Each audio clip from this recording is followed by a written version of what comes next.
mulher, corpo, espiritualidade, intuição, autoconhecimento, saúde, amor, sexo, feminismo, luta, voz. Olá, amiguinhos e amiguinhas, bem-vindo a mais um Podnistas, começando mais um episódio, trazendo um pouquinho mais de informação para vocês. Antes da gente começar, por favor, segue a gente nas redes sociais para você conseguir acompanhar todos os nossos episódios e também dar aquela força para a gente continuar esse projeto. Hoje, a gente vai falar com a doutora Luciana Gandra, tá certo a pronúncia? Certinho. A Luciana Gandra, que vai explicar um pouquinho pra gente sobre a saúde da mulher e também falar um pouquinho sobre o câncer de mama, já que estamos em outubro, certo? Então, Luciana, antes da gente começar, se apresente um pouquinho. Muito obrigada pelo convite. Eu sou muito fã de podcasts, eu ouço muitos podcasts e agora eu tô até emocionada porque eu tô participando de um pela primeira vez. Ai, né? que Muito gostoso. bom. Meu nome é Luciana Gandra. Eu sou leonina, mastologista, ginecologista, mãe, profissional, gosto muito de yoga e sou uma pessoa bem assim ativa, gosto muito da saúde da mulher, gosto de inspirar mulheres. E é um prazer estar aqui com vocês. Para nós é mais um prazer ainda. A gente começou a te seguir nas redes sociais e viu que você coloca muito conteúdo e sempre conteúdo com informação. Então, eu acho que é isso que as pessoas precisam, né, hoje em dia. Então, vamos lá. O que envolve a saúde da mulher, assim, de uma forma até meio geral, para a gente conseguir depois de uma forma geral, a saúde da mulher hoje em dia, ela não é mais fragmentada, né? É uma coisa que a gente tem visto como um todo, como uma coisa integral. E o ginecologista ou a ginecologista, muitas vezes, é o único médico que a mulher vai durante a vida dela. Então, ela vai primeiro numa intenção de se prevenir de gravidez, depois ela vai com a intenção de ter filhos, ela seguindo nesse contexto de prevenção de gravidez, depois ela chega no climatério, começa a ter diversas alterações que o ginecologista consegue ajudá-la. Então, é uma paciente que anualmente, né, ela está fazendo a consulta dela, comparecendo ao ginecologista. Então, nós temos uma possibilidade de agir em diversos âmbitos da saúde da mulher. Por isso eu acho muito legal a ideia da medicina integrativa, que consegue olhar a mulher como um todo, não só como uma vagina, um ovário, uma mama, né? Então a saúde da mulher é isso, é você conseguir que ela esteja bem do ponto de vista mental, do ponto de vista físico, nutricional, que ela esteja bacana com o método contraceptivo dela, com o ciclo menstrual. Hoje em dia a gente discute coletor, calcinha absorvente, tudo numa consulta, atividade física, o que ela está comendo, como que ela está se portando, como ela está gerenciando o estresse na vida dela. Então eu acredito muito nesse tipo de medicina, que seja bem global, e nós temos a sorte, nós ginecologistas, de poder prestar esse tipo de atendimento para paciente. Eu acho também super interessante esse tipo de medicina, porque eu acredito muito que a gente não consegue resolver um problema se a gente não vê de uma forma que o corpo, ele é uma unidade, né? Então não adianta a gente fixar ali um negocinho e esquecer de todo o resto, né? Eu lembrei logo que você começou a falar de que as mulheres costumam ir no ginecologista e o contato maior que ela tem com a medicina.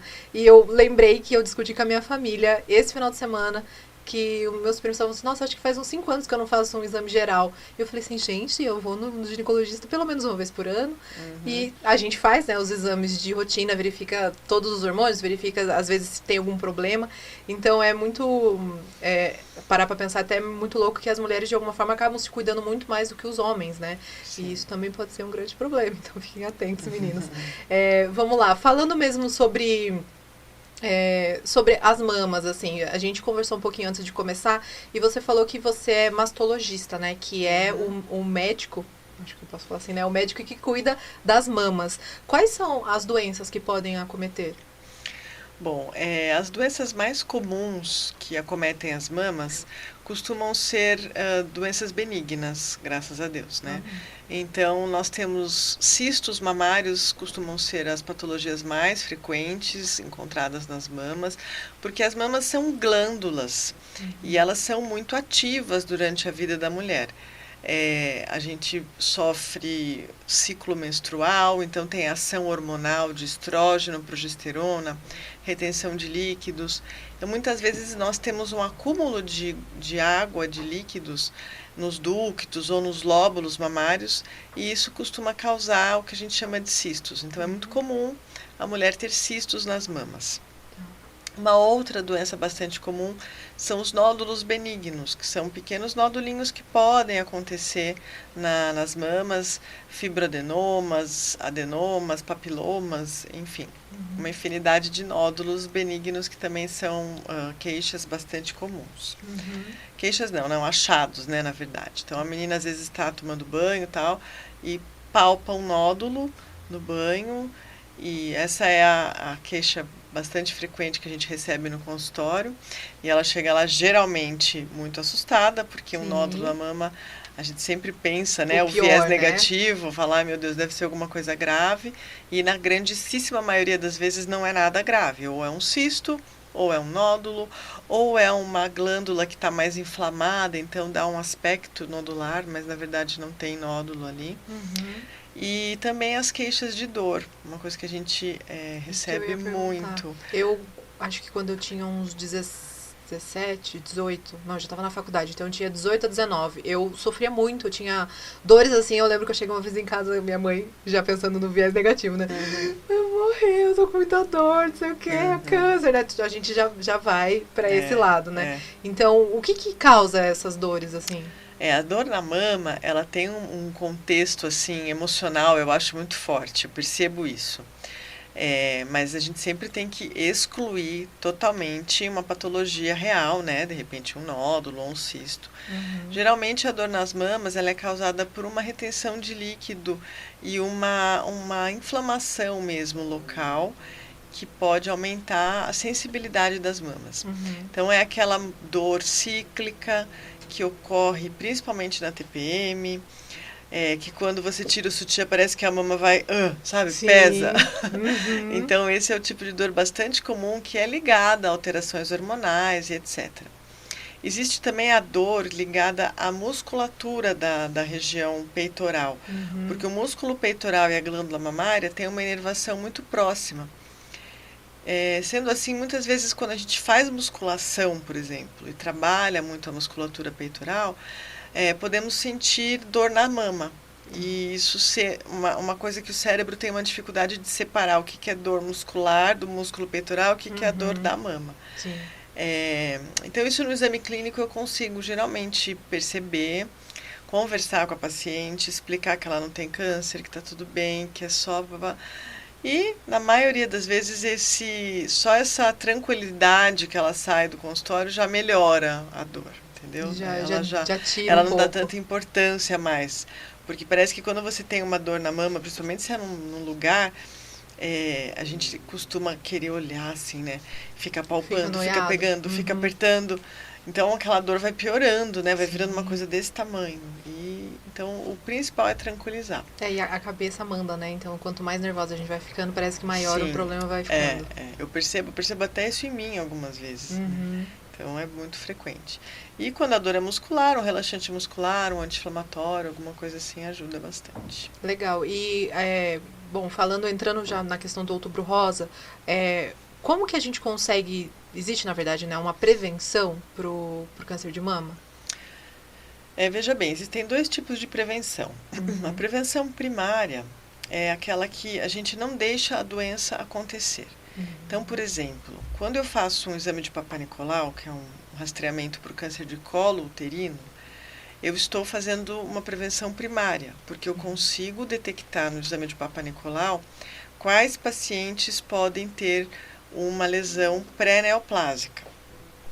Então, eu consigo fazer uma ação, retirar aquela lesão pré-neoplásica e não deixar que aquela paciente tenha um câncer de mama um dia. Um câncer de colo do útero. Já na mama, a realização de mamografias de rastreamento tem como intenção a prevenção secundária, que é você prevenir que essa doença seja diagnosticada tardiamente. Então, nós fazemos diagnóstico precoce para que a paciente tenha uma chance de cura maior, com intervenções menores, muitas vezes ela faz menos quimioterapia, ela faz uma cirurgia menor, graças a esse diagnóstico precoce. Porém, para evitar que a paciente tenha câncer de mama, são outras ações que nós precisamos fazer, que não é o rastreamento mamográfico. Tá. E quais são essas atitudes que a gente pode ter? Existem algumas atitudes que, teoricamente, diminuem o seu risco para ter câncer de mama.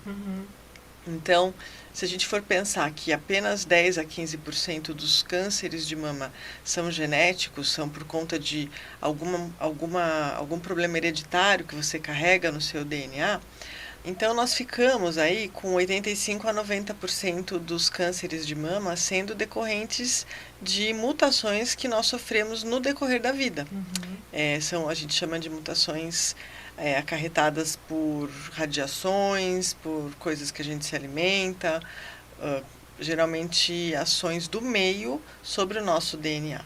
E aí essas mutações, elas podem ser incentivadas a se proliferarem por alguns estilos de vida, alguns hormônios que a gente consome, ou que a gente usa, ou que a gente produz no corpo. Então, tudo que a gente faz para diminuir a ação dos hormônios nas nossas mamas pode, de repente, diminuir o risco para câncer de mama. Legal. E daí uma dessas coisas, então, seria, acho que talvez o principal, uma alimentação mais balanceada. Sim, uma alimentação balanceada é uma boa forma de você prevenir câncer de mama. Você não ser sedentário é uma forma, principalmente na pós-menopausa, isso é importante. Não ganhar peso na pós-menopausa é um dos fatores principais para a prevenção primária de câncer de mama. Porque a mulher na pós-menopausa, ela adquire uma gordura diferente, que é uma gordura no tronco, na região das mamas, e esse tecido adiposo pode aumentar o risco para ela desenvolver um câncer de mama. Então, hoje em dia, nós sabemos que esse é um fator muito importante, assim como o consumo excessivo de bebida alcoólica também pode aumentar o risco para câncer de mama. Antes a gente achava que a reposição hormonal podia aumentar, mas hoje nós sabemos que o aumento de risco que a reposição hormonal traz é muito pequeno, por exemplo, quando comparado ao ganho de peso na pós-menopausa. Então, muitas vezes eu prefiro até que uma paciente faça a reposição hormonal para que ela tenha mais disposição de praticar uma atividade física, para que ela fique com a autoestima melhor, dormindo bem. E do que ela engorde e fique, de repente, depressiva, com o sono todo ruim, que isso faça com que ela ganhe peso. Você falou, assim, das mulheres, né, na menopausa. Tem um estudo, alguma coisa que fale, tipo, a idade onde o câncer mais acontece? Sim. O principal fator de risco para você ter câncer de mama é envelhecer. O primeiro, na verdade, é ser mulher. Porque existe câncer de mama em homem, mas é muito mais raro. Então, o fato de você ser mulher é um fator de risco. E o segundo fato é você envelhecer. Então, o envelhecimento do ducto mamário é o fator predisponente principal. A única coisa legal é que, quanto mais idosa é a paciente, então, a partir dos 50, 60 anos, o risco dela vai aumentando. Porém, vai ficando mais fácil de fazer diagnóstico, porque a mama vai ficando melhor da gente enxergar no exame mamográfico.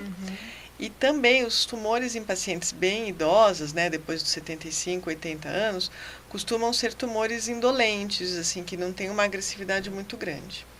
Então, é o bom, que é ruim de qualquer forma, mas ruim, pelo mas, menos assim, dá um tumor de mama tratamento. numa senhorinha de 80 anos, provavelmente não vai causar nenhum impacto muito negativo na vida dessa paciente. E o tratamento para uma pessoa idosa e uma mais jovem é o mesmo? Não, é um pouco diferente.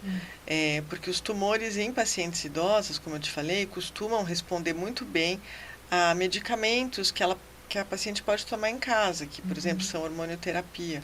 Né, o tamoxifeno, não sei se vocês já são familiarizados com esse remédio. Não, inclusive pode até falar dos tipos de tratamento, porque também é interessante. Quem é familiarizada com câncer de mama já ouviu esse nome, tamoxifeno, porque muita gente toma, que é um anti-hormônio que nós usamos para o tratamento de câncer de mama. E então as pacientes mais idosas, muitas vezes não precisam nem fazer cirurgia, porque o tumor não vai para lugar nenhum, ele vai ficar lá quietinho. Já em pacientes jovens, por exemplo, antes dos 40 anos, né, que é uma idade que a gente não espera que a mulher tenha um câncer de mama, é relativamente raro, inclusive, nós temos tumores mais agressivos, de maneira em geral. Então, hoje em dia, nós conseguimos saber se um câncer de mama, por exemplo, inicial, é um tumor bonzinho, né, entre aspas, ou se ele é um tumor muito agressivo. Com isso, eu consigo fazer um tratamento bem específico para cada mulher. Então, aquela mulher que tem um tumor que não vai ser metastatizante, que não vai levar células para o resto do corpo, eu consigo fazer um tratamento menos agressivo. Agora, a hora que eu vejo um tumor que é altamente maligno, que é agressivo, indiferenciado, eu consigo determinar um tratamento mais agressivo com uma quimioterapia forte, uma quimioterapia alvo para aquele tipo de tumor. E isso é muito bom, porque hoje em dia a gente consegue tratar quem realmente precisa. Então, os resultados em termos de ganho de sobrevida e chances de cura são muito bons hoje em dia para câncer de mama. E como que funciona o tratamento assim psicológico dessa paciente? A partir do momento em que é diagnosticado, já é indicado fazer algum tipo de tratamento? Eu acho que seria o melhor dos mundos, né? Que ela tivesse um suporte psicológico e etc. Mas nem sempre a gente consegue isso. Nos serviços de quimioterapia, existe sempre uma psicóloga que acompanha as pacientes, né, durante as sessões, e esse apoio é muito importante. Durante o tratamento, na verdade, a paciente às vezes não tem muito tempo para fazer um acompanhamento psicológico, porque ela tem que fazer muitos exames, ela tem que comparecer a muitas consultas, ficar na sala de espera, depois ela tem que sair de lá, ir para a fisioterapia, ou ir para outro médico e tal, então a vida dela fica muito ativa. E também o que a gente percebe é que os familiares, os amigos se comovem muito com esse estado, né? Então, geralmente tem muita gente para ajudar, para apoiar, para ir junto. E aí talvez ela não sinta nesse momento tanta falta, sabe? De um apoio psicológico. Depois, a hora que acaba tudo, que ela termina a químio, o cabelo começa a crescer, ela já operou, já fez a rádio e tal, aí ela acaba entrando na vida normal de novo, volta a trabalhar, volta a ter que fazer as coisas em casa e tal. E muitas vezes nós vemos que nessa fase ocorre um blues, assim, a paciente fica depressiva porque ela fala, e agora? Como é que eu vou conviver com a possibilidade de ter um novo tumor, da doença voltar? E daí nem sempre ela tem tanta gente, né, suportando e fazendo a parte de apoio. E esse seria um momento que eu acho que é fundamental, que a paciente procure ajuda e tenha um apoio psicológico. Como que é a cirurgia de retirada quando há necessidade de fazer a retirada do tumor? Existem vários tipos de cirurgia. Tem a cirurgia só do tumor, que nós tiramos o nódulo com uma margem de segurança de tecido mamário. E só fazemos isso e daí a gente reaproxima o tecido glandular e acabou. Muitas vezes a paciente tem uma demanda estética na hora que a gente vai falar sobre cirurgia, então de repente ela tem os seios muito volumosos, ou ela tem uma ptose, que é os seios muito caídos, por ter amamentado, por ter tido muitos filhos. E a gente pode, hoje em dia, aproveitar a cirurgia oncológica para fazer um tratamento também que é estético. E isso é muito legal, porque às vezes a paciente vai com uma vibe ruim de estar tratando um câncer e de repente eu falo, olha, como é que é a sua questão em relação às mamas? Ela, doutora, eu sempre quis fazer uma cirurgia plástica, mas eu nunca tive coragem, nunca tive... E aí, de repente, eu posso oferecer isso para ela. E hoje em dia o convênio cobre todo tipo de reparo estético. Isso é maravilhoso. Isso é muito legal. Então ela sai até feliz, assim, porque eu sempre quis fazer, então agora eu vou fazer. E a gente trata e o prognóstico dela não muda. E então fica tudo muito bem. Eventualmente é necessário retirar a mama toda. Então a gente também tem a possibilidade de fazer a reconstrução mamária logo em seguida, a não ser que seja um caso muito grave, Mas a maioria das vezes nós conseguimos, hoje em dia, retirar o tecido glandular, colocar uma prótese ou um retalho abdominal, alguma coisa assim, e a paciente sai com as mamas quase simétricas, às vezes precisa de mais uma cirurgia para terminar de simetrizar. Mas o fato é que nós nos preocupamos muito com a questão estética, não só com a questão oncológica. Lógico que eu nunca deixo a questão estética interferir no risco oncológico dela. Mas é possível que as duas coisas andem juntas e satisfaçam a paciente. É porque a gente tem muita pressão, né, de estar com um corpo bonito. Então, a hora que a gente tô falando porque eu tô me encaixando, porque eu entendo que se acontecesse comigo, eu acho que seria uma preocupação de pelo menos estar bonitinho, né? Eu não sei a que ponto isso vai ficar perfeito, mas estar bonitinho, porque a gente tem esse cuidado, essa autoestima, né? A gente pensa assim, numa simetria, pelo menos, para que a paciente possa usar um sutiã, né? Que não fique esquisito na roupa, que ela possa ir à praia, usar um maiô, um biquíni. E que fique tudo ok. E é mais pra gente, né? Não é nem questão do outro notar ou não. A gente ver que tá certinho.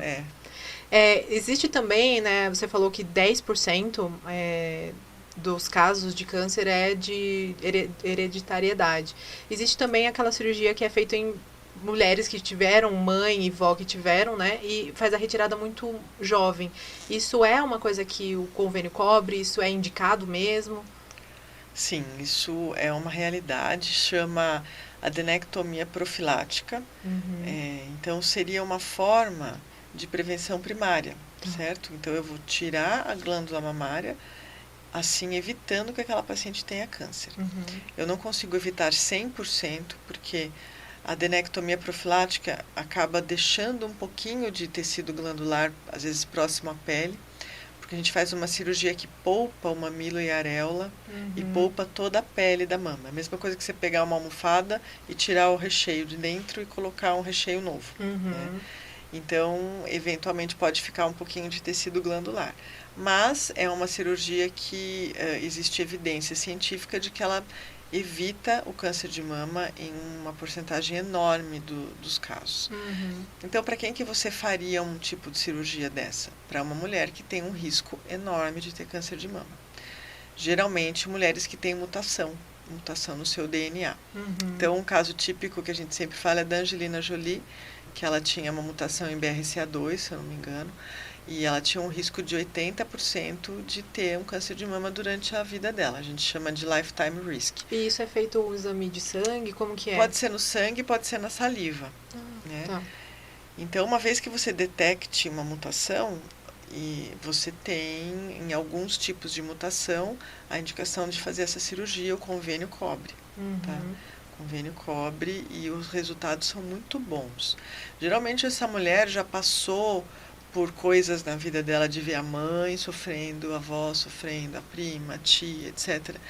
Então, são mulheres que têm um trauma, né, de câncer de mama, e elas ficam muito contentes com o resultado estético, mesmo às vezes perdendo um pouco a sensibilidade do mamilo, que isso é uma coisa que acontece. Mas eu falo que eu não tenho nenhuma paciente que tenha se arrependido, por exemplo, de fazer a cirurgia até hoje.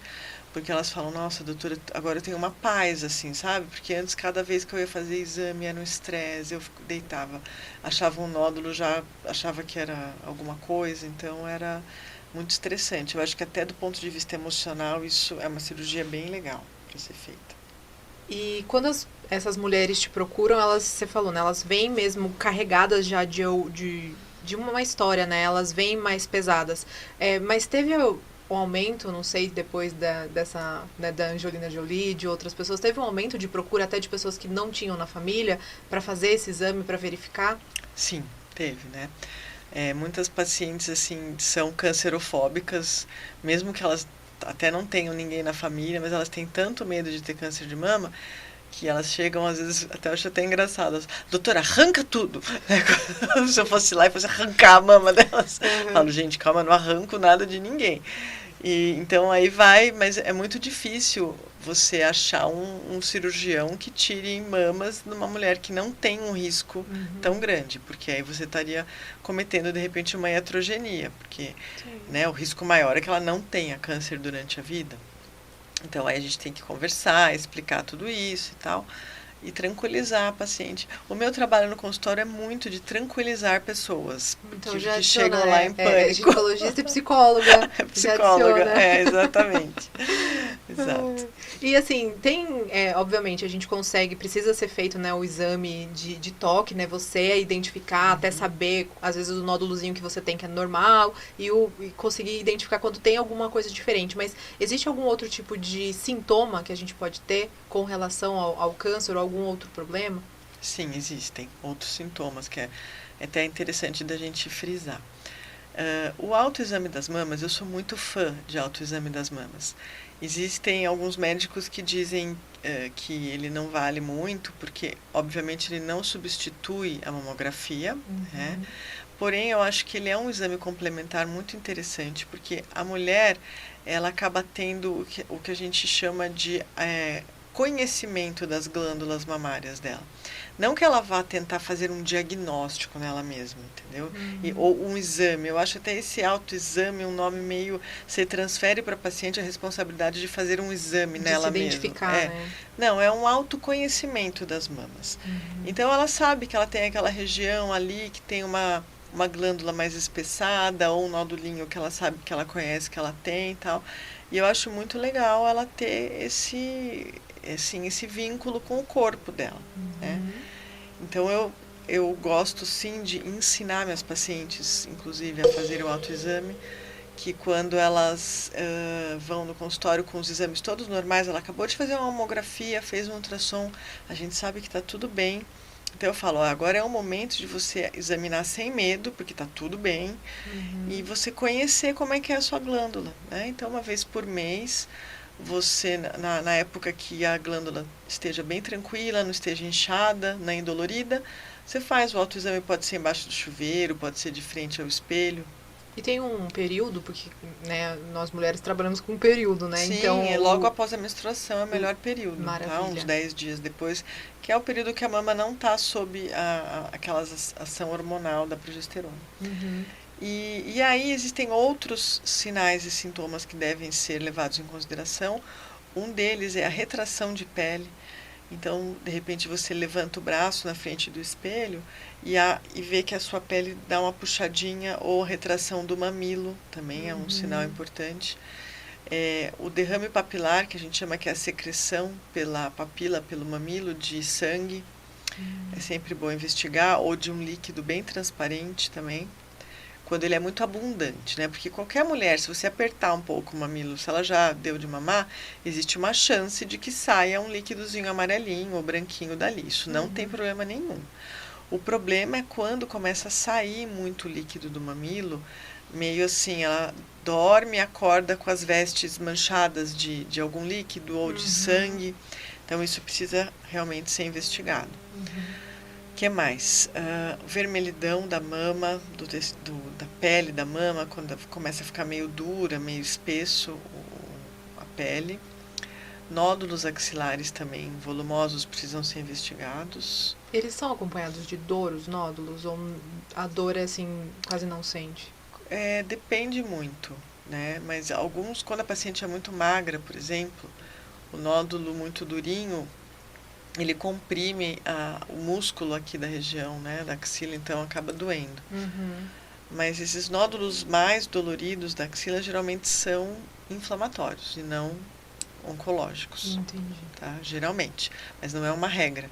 Né? Que tem um pessoal que fala assim, câncer não dói. Não sei se vocês já ouviram essa máxima. Mas é meio que um mito, assim, né? Tipo, se tá doendo é porque não é câncer.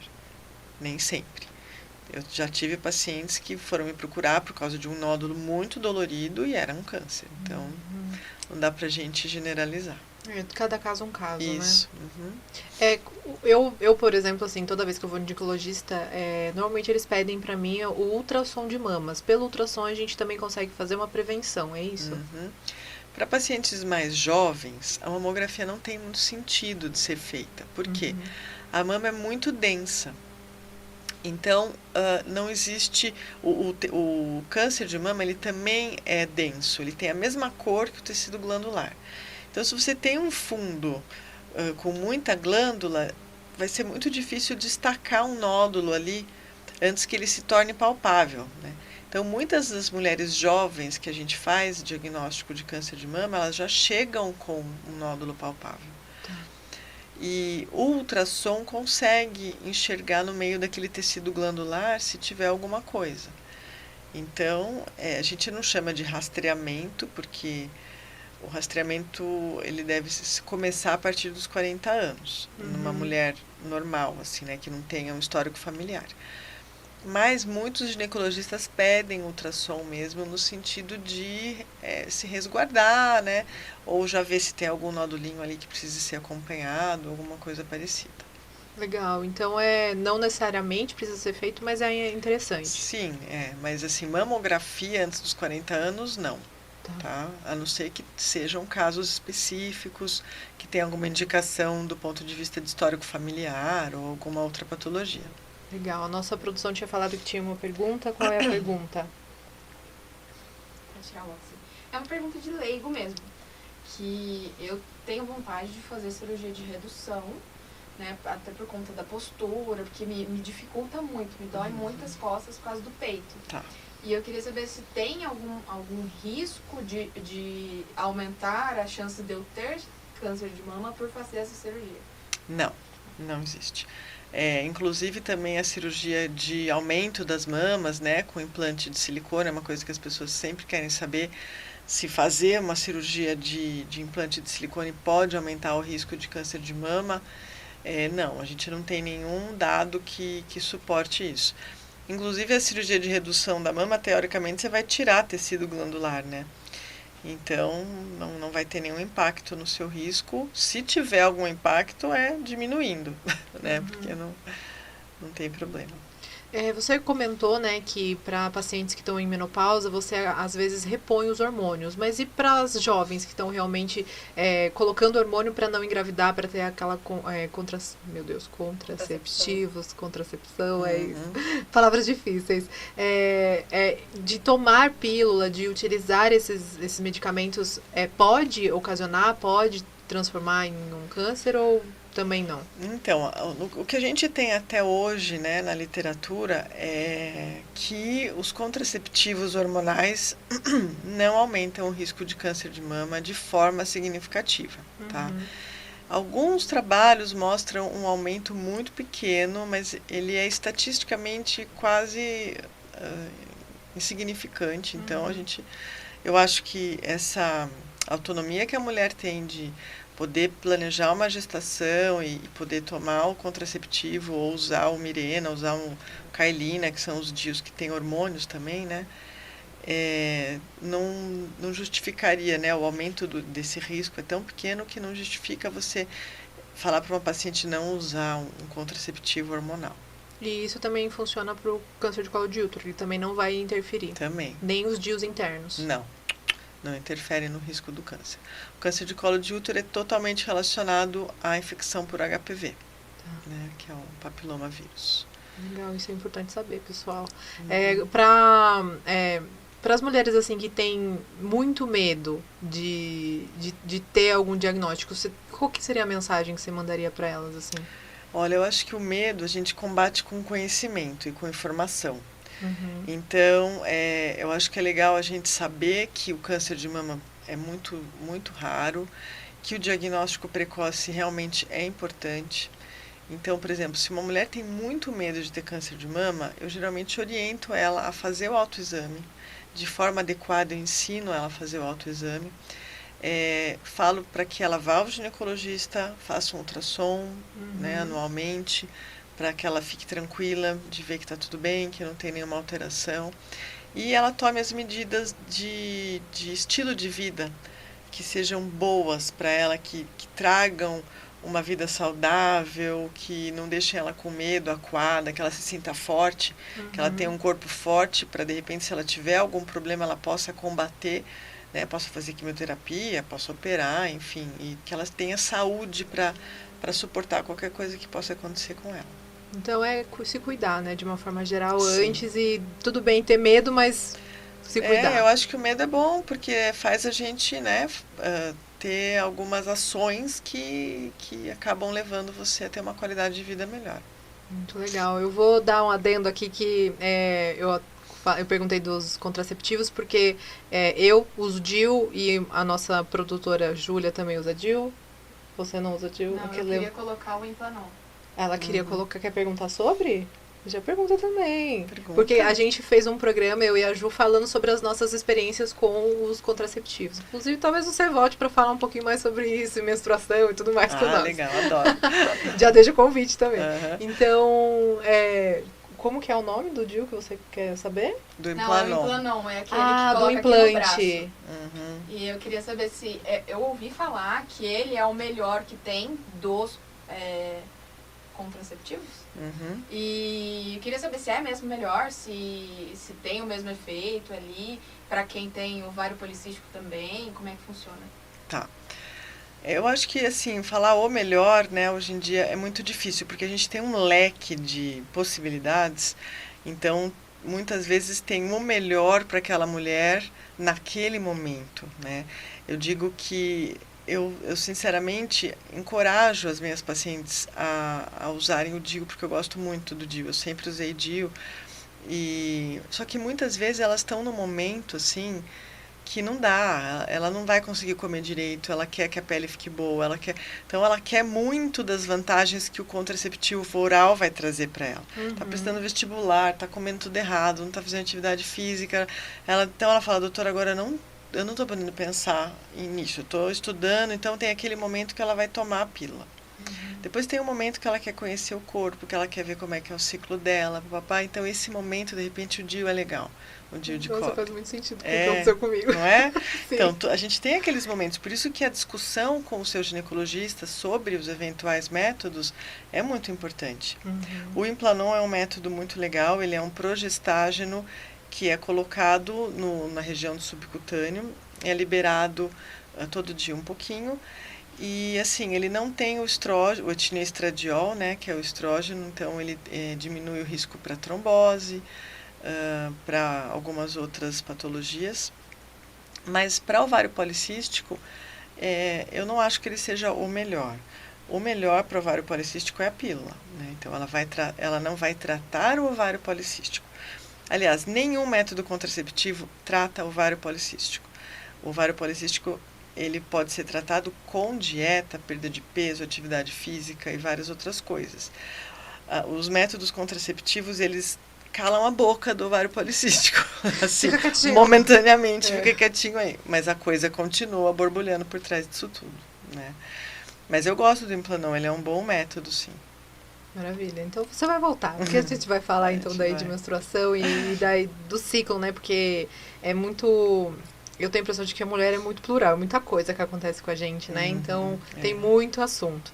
Então, mas por hoje a gente falou do que precisava falar, então obrigada muito pela sua... Né, ter tirado um tempinho de vir falar com a gente e ter dado mesmo uma aula, né, pra gente ter esse conhecimento e quem sabe se cuidar mais. Então, obrigada mesmo. Já fale suas redes sociais também para as pessoas te seguirem. Legal. A minha rede social é doutora.lugandra no Instagram. É a que eu estou usando no momento, que eu estou conseguindo ter tempo de usar essa. Quem sabe um dia a gente não faz um podcastzinho assim mais, né, recorrente para conversar. Eu acho que podemos fazer, porque eu acho um meio assim bárbaro de comunicação. E é fácil de consumo, então daí todo mundo consegue já ter um pouquinho de conhecimento, uma pitadinha todo dia. Legal, isso aí. Então, obrigada novamente. Então, você que escutou até aqui, né, gostou do episódio, não deixa de curtir, não deixa de seguir também o Podnice em todas as redes sociais para apoiar a gente, né, continuar com esse projeto e trazer mais pessoas, trazer mais conhecimento pra gente. Então, obrigada e até a próxima, gente. Tchau, tchau.